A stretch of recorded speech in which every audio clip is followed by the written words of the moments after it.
Assalamualaikum warahmatullahi wabarakatuh. Waalaikumsalam warahmatullahi wabarakatuh.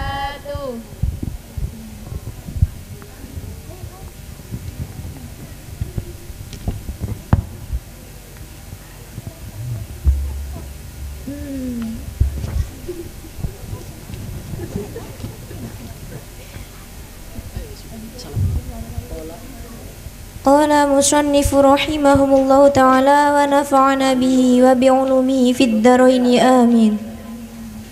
Bismillahirrahmanirrahim. Ay hadha kitabun ahkamit taharati wal kitabu lughatan masdarun bima'na ad-dhammi wal jam'i wa istilahan ismun li jinsin minal ahkami amma al-babu fasmun li naw'in mimma dakhala tahta dhalikal jinsi.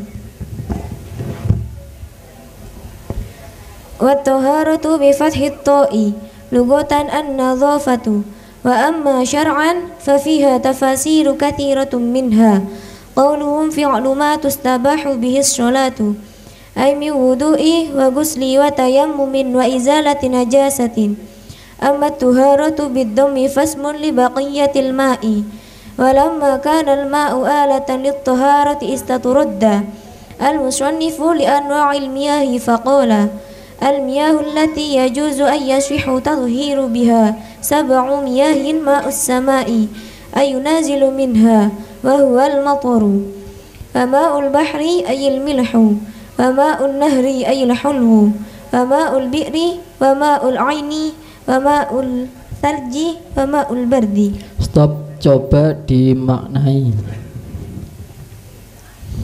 Ay hadza kitabun ahkamit taharati iku kitab kang nerangaken pira-pira hukume sesuci. Wal kitabu tailafat al kitabu lugotan ing dalam lugote iku masdarun masdar. Bima'na dhammi kalawan maknane kumpul wal jam'i tegese kumpul. Wa istilahan utawi al kitabu ing dalam istilahi iku ismun isim li jinsin kedua jenis minal ahkami saking pira-pira hukum.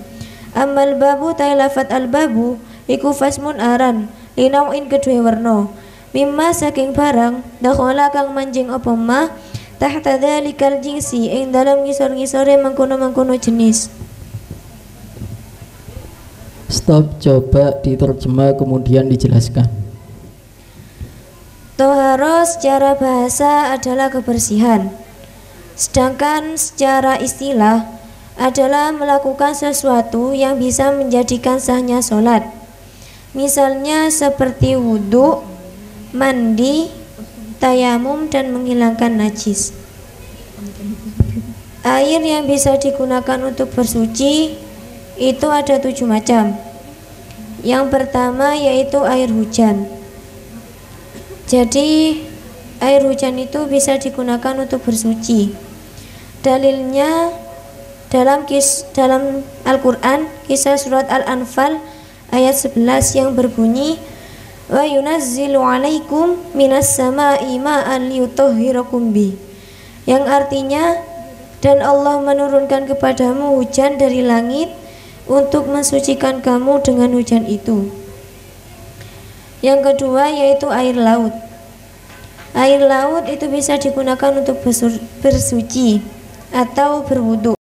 Dalilnya dalam suatu hadis yang diriwayatkan oleh Abu Dawud, Tirmidzi, An-Nasai, Ibnu Majah dan Ibnu Abi Syaibah yang berbunyi huwa tahuru ma'uhu al-hillu maitatuhu, yang artinya air laut itu suci dan halal bangkainya. Yang ketiga yaitu air sungai. Yang keempat air sumur. Yang kelima air mata air. Yang keenam air salju, dan yang ketujuh air embun. Jadi air sungai, air sumur, air mata air, air salju dan air embun itu bisa digunakan untuk bersuci, baik digunakan untuk berwudu, mandi maupun menghilangkan najis. Dalilnya dalam Al-Quran kisah surat Al-Mursalat ayat 27 yang berbunyi wa ja'alna fiha rawasiya syamikhati wa asqainakum ma'an furata, yang artinya dan kami jadikan padanya gunung-gunung yang tinggi dan kami beri minum kamu dengan air tawar, yaitu air sungai, air sumur, air mata air yang tergolong air yang suci mensucikan. Kemudian dari segi nahwu sorofnya, kitabun asalnya Kata bayak tubuh kitaban, kitabun posisinya sebagai apa? mudhof. Kemudian at-toharotu itu asalnya Tahurayat huru toharotan, sebagai apa? mudhof ilaih, Mudhof ilaih hukumnya apa? majrur, Tanda jarnya dengan apa? kasroh. Kemudian at-toharotu kalimat apa? Isim, Isim apa? isim mufrad. Kemudian di situ ada lafadz kitabun. Kitabun i'rabnya i'rab apa? Rofa, nasab, apa khafad? Ketiga-tiganya bisa. Jadi bisa i'rab rofa, nasab ataupun jar. Rofa karena menjadi mubtada. Khobarnya mahdhuf. Jadi bacanya kitabut thaharati kadza. Bisa juga sebagai khobar. Jadi ada mubtada yang mahdhuf. Jadi bacanya hadza kitabut thaharati. Jadi lafadz hadza yang menjadi mubtada. Bisa juga sebagai fa'il. Jadi ada fi'il yang mahdhuf. Bagaimana bacanya? Jadi kira-kira begini. Tsabata kitabut thaharati. Bisa juga dibaca nasab karena menjadi maf'ul bih. Jadi bacanya aktubu kitabat thaharati. Bisa juga ia dibaca jar, berarti ada amil yang mahdhuf.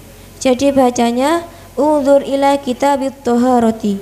Kemudian ada lafadz al-miyahu. Al-miyahu i'rabnya i'rab apa? Rofa Kenapa kok rofa? karena menjadi mubtada. Dalilnya apa?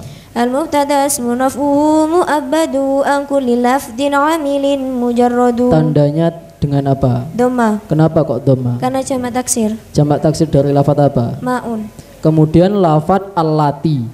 Allati di situ kalimat apa? isim Isim apa? mausul. Juga ada lafadz ya juzu. Ya juzu kalimat apa? Fi'il Fi'il apa? mudhari. Tandanya dengan apa? Dhamma Kenapa kok dhamma? karena sepi dari amil nasab dan jazm. Kemudian ada lafadz at-tadhiru. Kalimat apa? Isim Isim apa? mufrad Kenapa dibaca at-tadhiru? karena ia sebagai fa'il. I'rabnya i'rab apa? Rofa Dengan apa? dhamma Kenapa dengan dhamma? karena isim mufrad. Secara sorofnya, lafadz at-tadhiru berasal dari kata apa? Tahara yutahhiru yathhirun. Kemudian dari wazan apa? Fa'ala yufa'ilu taf'ilan. Kemudian di situ ada lafadz sab'un. Sab'un posisinya sebagai apa? Khobar Mana mubtada'nya? lafadz al-miyahu Selain menjadi khobar, lafadz sab'un juga sebagai apa? mudhof Mana mudhof ilaihnya? lafadz miyahin Kemudian ma'un. Ma'un di situ sebagai apa? badal Badal dari lafadz apa? sab'un. Apa itu badal? Badal adalah kata yang mengikuti kata sebelumnya. Kemudian selain sebagai badal, lafadz ma'un juga sebagai apa? Mudhof Mana mudhof ilaihnya? as-sama'i. Selanjutnya wawu. Wawu di situ kalimat apa? Kalimat huruf. Huruf apa? Huruf atof. Maktufnya mana? Lafadz ma'un. Cukup.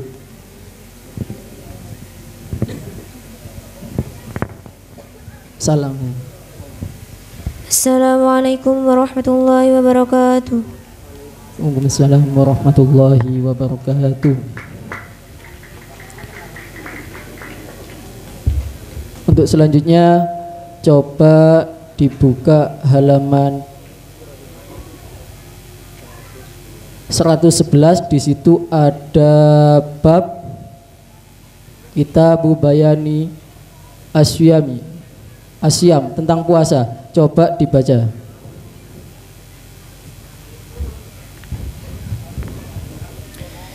Bismillahirrahmanirrahim. Qala al-musannif rahimahullah ta'ala wa nafa'ana bih wa ulumihi fi dharaini amin. Kitabu bayani ahkamis siyami. Kitabu bayani ahkamis siyami wa huwa was-shaumu masdarani. Ma'nahuma lughatan al-imsaku wa syar'an imsakun an muftirin biniyatin makhsusatin jami'a nahrin qabilin lisawmi min muslimin aqilin tahirin min haidin wa nifasin.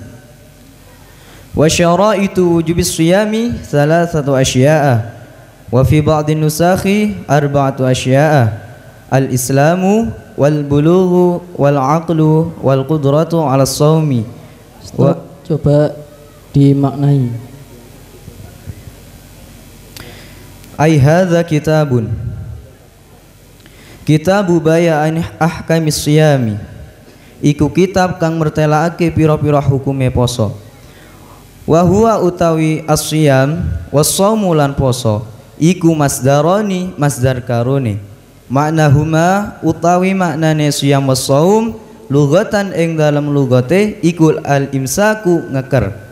Wa syar'an utawi siyam was-shaum ing dalam cara syarae iku al-imsakun ngeker an muftirin saking perkara kang batalake bin niyatin kelawan niat maksusatin kang den tentuake jami'ana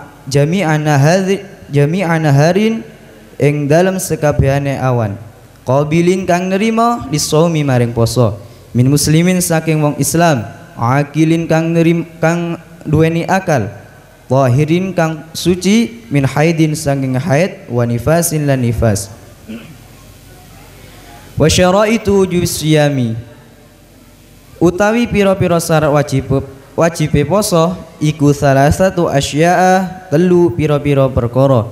Wa fi ba'di nusakhi lan iku yang dalam sebagian kitab matan arba'atu asya'a utawi lafat arba'atu asya'a rupane al-islamu Islam wal bulughu lan baligh wal aqlu lan duweni akal wal qudratu 'ala shaumi lan kuwasa nglakoni ing atase poso. Stop. Coba diterjemah kemudian dijelaskan. Kitab ini menjelaskan tentang hukum-hukum puasa. Puasa menurut bahasa yaitu menahan.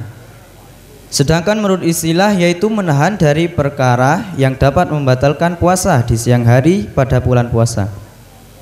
Jadi puasa yaitu menahan dari perkara yang dapat membatalkan di siang hari pada bulan puasa. Seperti contoh makan, minum, itu yang dapat membatalkan puasa. Jadi kita harus menghindarinya. Syarat wajib puasa ada 3 dan di kitab lain ada 4 syarat. Yang pertama Islam. Jadi kita sebagai orang Islam maka wajib bagi kita untuk melaksanakan puasa. Dan syarat yang kedua baligh. Adapun ciri-ciri baligh yaitu ketika perempuan sudah mengalami masa haid dan laki-laki sudah mimpi basah, maka wajib bagi mereka untuk berpuasa. Syarat yang ketiga yakni berakal. Jika seseorang tidak mempunyai akal, maka tidak wajib baginya untuk berpuasa. Seperti halnya orang gila, maka ia pun tidak wajib untuk melakukan ibadah puasa. Yang keempat, mampu untuk berpuasa. Jika seseorang tidak mampu untuk berpuasa, maka tidak wajib baginya untuk berpuasa. Seperti orang yang sudah tua dan ia pun tidak mampu untuk melakukan puasa, maka tidak wajib baginya untuk melakukan puasa. Stop. Dari segi nahwu sorofnya di situ ada lafadz huwa. Huwa kalimat apa? Isim. Hukumnya apa? Mabni. Kenapa kok mabni? Karena isim dhamir hukumnya mabni. Mahalnya mahal apa? Mahal rafa. Kenapa? Karena menjadi mubtada. Dasarnya apa? Al-mubtada ismun raf'uhu mu'abbadu an kulli lafdhin 'amilin mujarradu. Kemudian di situ juga ada lafadz masdaroni. Masdaroni di situ kalimat apa? Isim. Isim apa? Isim tasniyah. Kok tahu? Karena tandanya alif dan nun. I'rabnya i'rab apa? I'rab rafa. Ketika khafad ditandai dengan apa? Ya dan nun. Ketika nasab? Ya dan nun. Kok sama? Sama karena sudah ketentuannya. Ketika jazm ditandai dengan apa? Tidak ada. Karena jazm tidak bisa masuk pada isim. Dalilnya apa? wa kullu ghairil jasmi fil asma yaqa wa kulluha fil fi'li wal khafdi imtana. Kemudian di situ ada lafadz makhsusatin. I'rabnya i'rab apa? I'rab jar. Tandanya dengan apa? Kasroh. Kemudian ada lafadz min. Kalimat apa? Kalimat huruf. Huruf apa? Huruf jar. Dan ada lafadz muslimin. Di situ kalimat apa? Kalimat isim.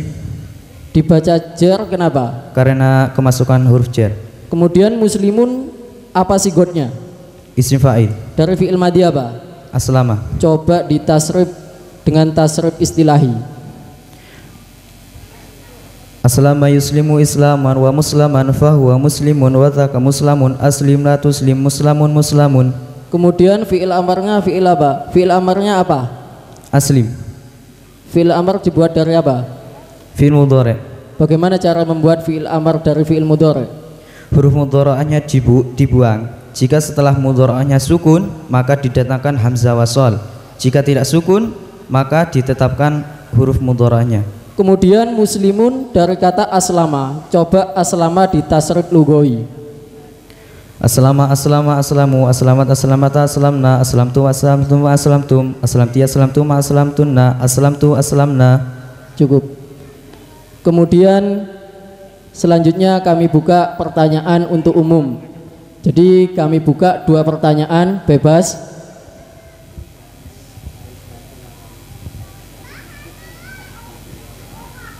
Monggo. Kalau ada santriwan, santriwati ada yang mau ditanyakan mengenai apa yang sudah ditampilkan, baik dari penjelasan maupun nahwu sorofnya, monggo dipertanyakan.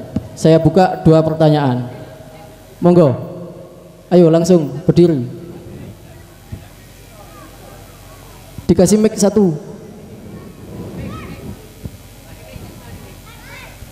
Kami buka 2 pertanyaan. Jadi bebas, baik dari penjelasannya maupun dari segi nahwu sorofnya. Dengan siapa? Kemudian langsung saja secara singkat. Dengan Alan. Langsung saja, kan tadi membuka 2 pertanyaan. Ya. Ini saya langsung 2 pertanyaan langsung, nggak apa-apa ya? Nggak apa-apa, langsung. Langsung nggak apa? Ya. Yang pertama, saya tadi mendengar penjelasan tentang puasa, bahwa pada puasa wajib kita harus niat ketika malam hari. Kenapa pada waktu malam hari? Coba jelaskan. Yang kedua tentang nahwu shorof. Kalau nggak salah tadi ada lafadz ma'un. Lafadz ma'un tadi jadi badal.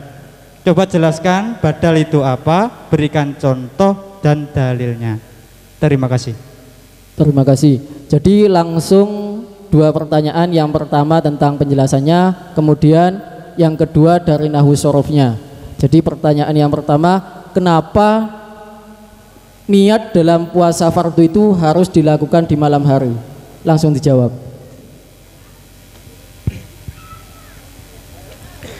Saya jawab dari hadis Nabi yang diriwayatkan dari Imam Al-Khamsah, yakni Imam Ahmad, Imam Abu Dawud, Imam Tirmizi, Imam An-Nasai, dan Imam Ibnu Majah.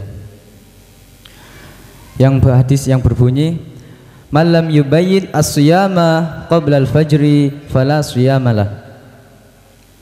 Barang siapa tidak niat sebelum fajar ketika puasa fardu, maka tidak sah puasa baginya. Jadi diharuskan niat sebelum fajar atau subuh, itu wajib. Karena niat itu, niat puasa tersebut ini ya, niat puasa ini tidak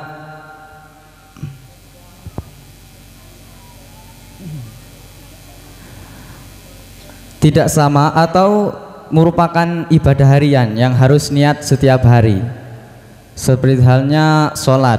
Sekarang niat sholat besok harus niat juga. Sama halnya seperti puasa. Sekarang niat puasa dan besok puasa dan seterusnya itu harus niat puasa. Itu kalau niat puasa fardu. Udah itu aja. Kemudian tadi ada pertanyaan yang nomor 2 dari segi nahwu sorofnya yang menanyakan tentang lafadz maun. Maun di situ sebagai badal. Pertanyaannya, badal itu apa? Kalau ada contoh yang lain diberikan contohnya, kemudian apa dalilnya? Saya jawab. Dalam kitab Al-Imriti, badal adalah lafadz yang mengikuti kata sebelumnya. Contoh lain badal yaitu Ja'ani Zaidun akhuka. Ja'ani teko sapa ingsun, sapa Zaidun Zaid, akhuka rupane dulur siro. Jadi lafadz akhuka itu menjadi badalnya. Dalilnya nadom yang berbunyi idza ismun aw fi'lun li mithlihi tala wal hukmu litsani wa an atfin khala. Cukup. Mungkin dari penanya apa ada yang kurang ataupun cukup? Alhamdulillah katanya sudah cukup. Sudah diakhiri dulu. Salam. Assalamualaikum warahmatullahi wabarakatuh. Waalaikumsalam warahmatullahi wabarakatuh.